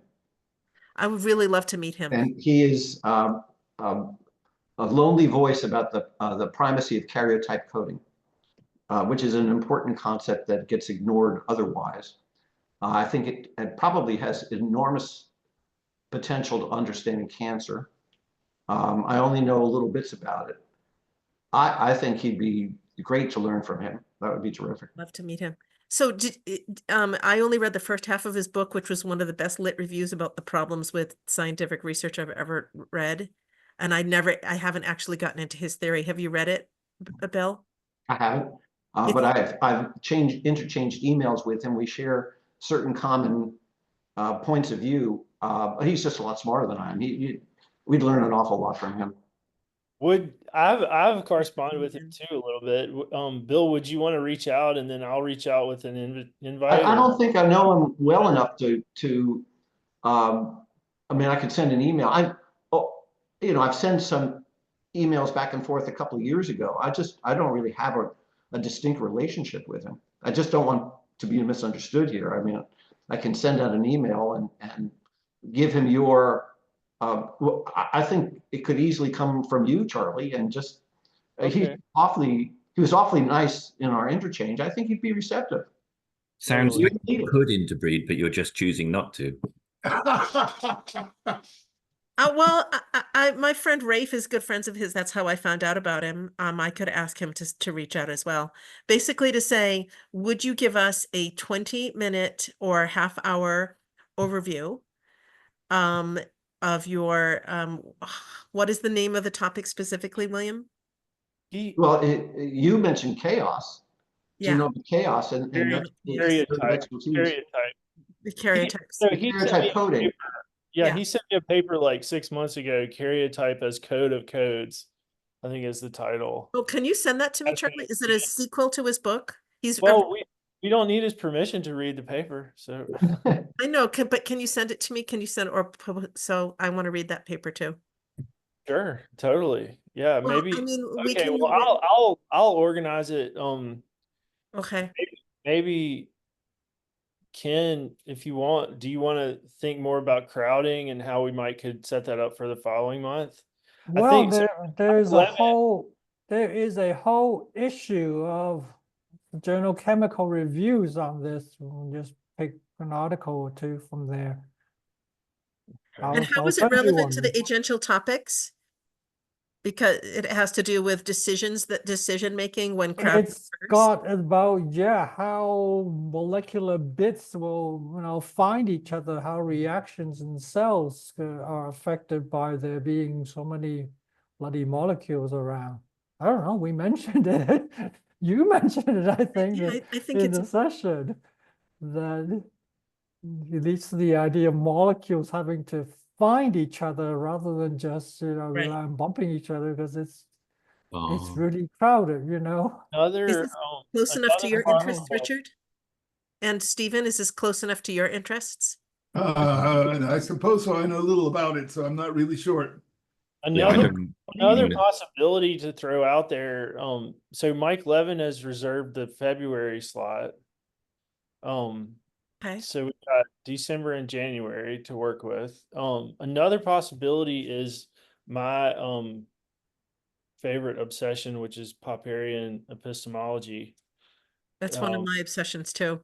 We really need a serious review of our assumptions at this point in human history, as regards life, the universe, and everything. To quote, Yeah, I'd like to. Adams. Richard, say that again. I couldn't hear. I'd like to know more about that. Okay, Charlie, will you do that? So let's do Henry Hang. Well, what do you want to do? You want to do Popper first, and then in January, let's see if we can get Henry to present in January. Great. Okay, yeah, we could do that. And then we'll look at crowding later in the spring. Totally. But Okay. Ken, you have to send me some things that you think are interesting for me to look at so we can start the conversation. Awesome. I send all of us. All right. Well, I was an honor to present for everyone today. And Charlie, thank you for your brutal Vermont Woodsman's hatchet job on my slide deck. But I do hope people will look through my appendices, because I think that we're really missing the boat by not studying liquid crystals as biology undergraduates. I'm all Thank you, about Marilyn. put Yeah, some thank you cello. all. Thanks so I'll much. just offer one last quick thing. You know, we brought up Mei-Wan Ho. And not that I understand anything about it really, but she was very concerned about quantum non-locality and how it operates in living systems. Yeah. And in my reading that 10 plus years ago, that's particularly stuck in my mind. She makes the statement that we really don't understand what we're talking about, because for me to do that requires the simultaneous firing of about 6 trillion ATP molecules over distances of 9 orders of magnitude. And she said that that implies the presence of quantum non-locality operating within ourselves. That's right. Not even the cosmological implications, which we could spend years going over. Anyway, that's a potential future topic of interest to me to try to understand it better. I don't really have much background, a journeyman's ability, but I would love to know more about it. Well, I'm kind of, that's where I left off with her too. It was like, oh, 9 orders of magnitude. Okay. And it all happens simultaneously. And then she talks about the fact that very, very, very weak electromagnetic fields impact individual cells. So that happens in your body. And then does it happen to the guy standing next to you, or what happens to the guy standing next to you? So yeah, this is scary. This is scary ice that we're skating on, but I'm really interested in it. Yeah, that's it. Oh, hey, Kate Kaufman arrived at the last minute. Harry Ezra saying goodbye. Hey, oh no. Oh, Okay, so do you want to kind of like pencil that in for March? And do you want to present on it? quantum non-locality. Wait, Yeah. okay, well, Oh, yeah. No. let's don't get too committed, but let's keep that ball in the air. All right. And Sorry, Charlie, you're supposed to be making these decisions. well, no, not necessarily. I just want to I don't want to over make our decisions. But Well, if anyway, I'm going to be let's- responsible for helping make any slide decks, then I need to know months in advance. totally. Totally. Okay. Awesome. And this time Charlie's going to be a reader, not an editor. Well, you said, Charlie, I don't think she's going to forgive you for that for a while. I had to. Fine, because our I thought process did. was similar enough, but in all of my notes, I had put all of my footnoting of like where shit came from, and then I had to go recreate it all because those Oh, slides disappeared. yeah, yeah, I was ruthless. Okay. All right. Okay, guys. Well, thank you so much. Yet All again, right. Right. fantastic everyone. time. All right. Thank you. Bye. Bye-bye. Kate? Hello? Kate? Can you hear me? Hi. Kate? Oh, Hi. hello. Hey. How are I thought you you? guys moved it an hour later. Oh, You're 2 good. hours That late. was great. Well, it was partially Richard's fault because I was testing the waters to move it 2 hours later so that he could be No there. But worries. then he emailed at the last minute saying he could be there at this time, so at the 6 o'clock time GMT. So Richard can do no wrong as far as I'm concerned. Just Aw. send me the link. Aw. oh goodness. Yeah, well, we're just wrapping up and finishing up, but we've recorded the whole thing and it was a great meeting. Glad to hear it. I'm sorry, missed you, Kate. No worries. Let us know when you're on our side of the pond, okay? Sure. I don't know if you're party to that huge group email that's circulating about definitions of life that Stu was on. Has he been sharing it with you? A little bit, yeah. I've sent my book length reply to everybody earlier today. Oh, good. I'll make sure that he sends that to me. I'll share it with you too, Charlie. Yeah, please do. I want to know what we can do to help with that. That was such a great response to that. Well, I know you're carrying the torch for agency. And that's, I think, one of the most important things is really getting the subjective perspective back in the equation and really asking, okay, how do we get there? How deep do we have to go to find some answers? Totally. Hey, Um, well, I'll let you guys go. It's a great yeah, Very I gotta tune out and then go pick up my daughter. But thanks so much, guys. I appreciate it. Yeah, yeah. Bye. I'll time it better next time. Take care, you guys. Okay. Right. Bye bye.